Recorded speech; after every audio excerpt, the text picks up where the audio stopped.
The last time I was here in this chair, I was still looking at the 8 verses of thought transformation and got halfway through the last verse of these beautiful mind training verses by Langri Tampa. So I'm going to read that verse and talk about the last 2 lines. And in preparing today, I was realizing why I love these kind of teachings so much, that there's just a tiny 4 or 5 lines. And as we learn the Dharma, we can see more and more and more in each of these. So this one verse, number 8, could have books written on it.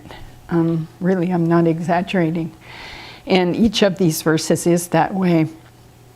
So this verse says, without these practices being defiled by the stains of the 8 worldly concerns, meaning the other 7 practices that have been referred to in other verses, by perceiving all phenomena as illusory, I will practice without grasping to release all beings from the bondage of the disturbing, unsubdued mind and karma.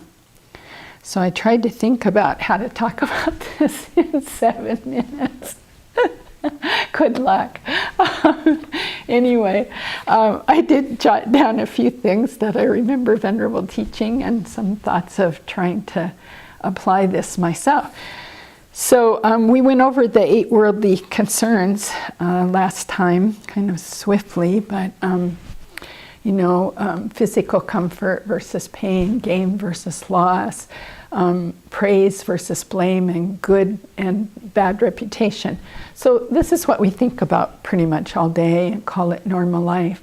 And it is, if we really look at how much, when we don't have too much awareness, we're swirling around those with me in the middle and those concerns, and doing all kinds of thoughts, speech, and action to get the 4 and avoid the other 4. So, but I'm going to go forward because I'm not qualified to talk about all phenomena as illusory, other than to simply say it's a grand practice to keep going through the meditations about deconstructing the self and the objects around us that we think are so solid and real. And there are many meditations on that.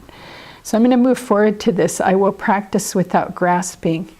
And it brought to mind, and Venerable has talked about this, how the self-centeredness can grasp even at our Dharma practice.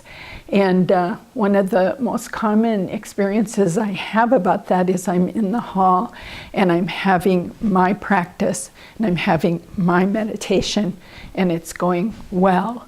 And someone comes in late and now they are interfering with my practice. And I can feel this impatience and judgment come up. And it's very interesting because somehow my self-centeredness is going, I'm so compassionate and so calm, and I'm really enjoying this. And who's that over there? So right away we see, maybe the person needs to come off the mountain and check how they're doing when they're with other people.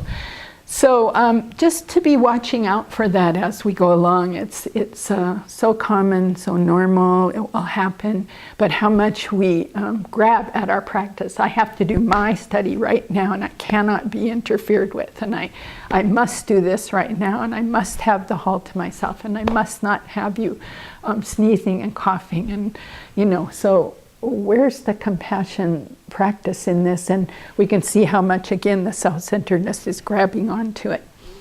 So I think that might be a bit of what it's referring to. I will practice without grasping. And then, of course, the next line, to release all beings. Well, right there, we've got many books written on this, all, because it refers to the great compassion, the inclusion of every single being, friend, enemy, stranger, beings in other realms? Do you believe in other realms? Do you think about other realms? On and on and on. You know, it opens, that one word just opens hugely.